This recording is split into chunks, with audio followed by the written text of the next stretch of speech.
I really felt like the only way I would ever be able to start a summer camp was to make a lot of money. Mm-hmm. And I mean, I had no experience in business. I didn't know what a nonprofit versus a for-profit was, but I felt like, man, the Lord's given me a knack in science, so maybe I should pay attention to that. Right. So I ended up majoring in biology and chemistry, got a minor in physics and math, master's degree in microbiology, and then Vanderbilt offered me a scholarship to get my PhD in genetic medicine.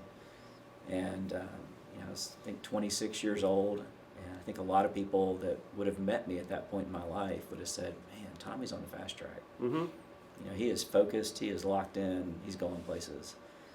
And the Lord placed me in an amazing lab at Vanderbilt, and we were able to publish just some incredible papers, that would have opened some great doors for me if I'd have stayed in that field. Right.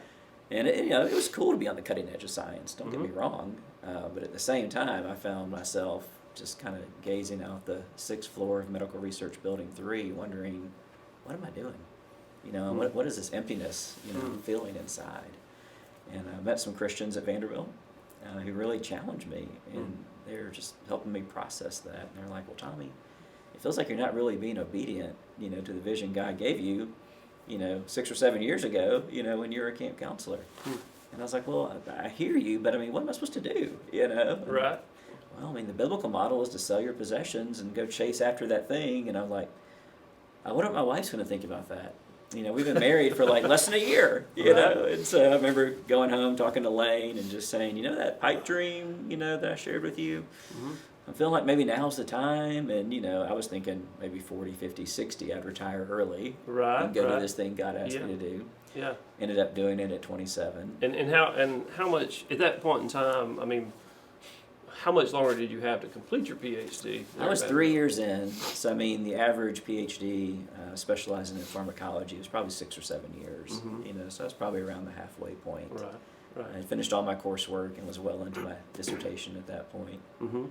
And so it was just, we had a yard sale. It was like, that's biblical, right? We're going to sell our possessions, Right. And we got like $2,000 after the second yard sale, Right. which was demoralizing. It's like, well, that's not quite enough money to go buy a farm and start a camp. Right.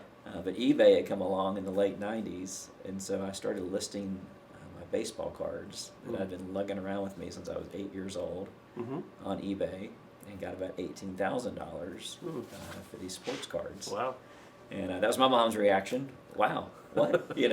So next thing you knew... Glad I didn't throw those away. Yeah. My mom was like, all that junk in the living room was worth $18,000, And so she had told me that if I had come up with enough seed money to buy a farm to start this camp, she would co-sign. And next thing she knew, she was driving up to Scottsville, Kentucky to a little office and signing her name on the dotted line. And we bought what, we're sitting on now. Originally it was 55 acres that we purchased. And it was just a cattle field.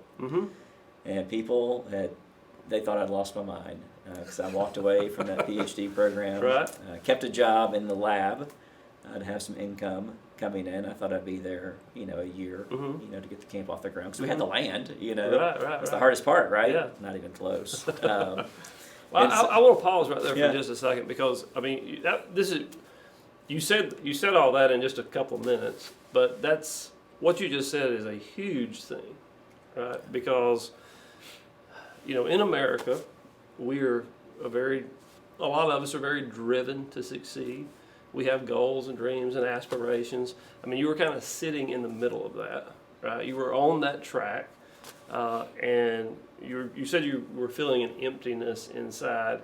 I mean, just talk a little bit more, for somebody who might be in a similar position, wondering, is this God speaking to me, or am I just insecure in my career track, or what? I mean, can you speak to that at all? That somebody that might be in that situation that might be looking to make a big decision like you made? Yeah, I mean, I think for me, I always knew science was a means to an end.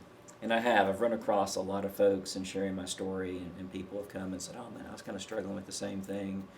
And the one thing I don't want to convey is that science is bad.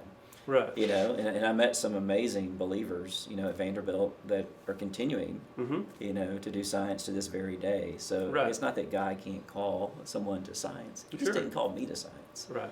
So that's really what it was all about. Was as I look at my own faith, I mean, God gave me a very clear vision at 20, and I was doing everything I could, to run in the opposite direction and put my head down and do it in my own strength. And so, I mean, I think that was really the spiritual nugget, was that, obedience is really important, and faith is really important. And if he's going to ask me to do something, he's not going to ask me to do it alone. He's not going to ask me to do it in my own strength. Right. He's going to ask me to trust him, to raise up others, to come around me. And that's really what God showed me, over the past 22 years was, Tommy, if I've called you to do this, I've called thousands of others that I'm going to raise up, to come around and support, this vision that I've given you.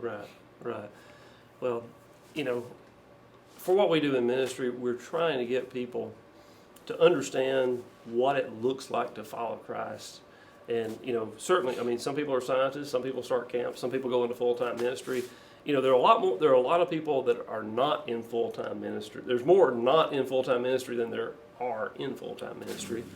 And so, for those people, I'm sure there are a group of them that have that same feeling, and so I just like for people to hear that and to understand that if they are in that position, they can listen to the voice of God, they can trust God, they can step out in faith and do something, and they don't have to do it all themselves. That's if right. it's truly a call from God, He will bring those people around. And, the people that are called to be scientists need to represent God there, Exactly. right? He's given them a work to Yes. do there. I have been in ministry positions my whole life, but it's always been part-time. And I've had another career on the side. And I hope that in that career path, somewhere along the way, I have helped people, from a spiritual perspective as well. So there's not a right or wrong. It's, God deals with us as individuals, right?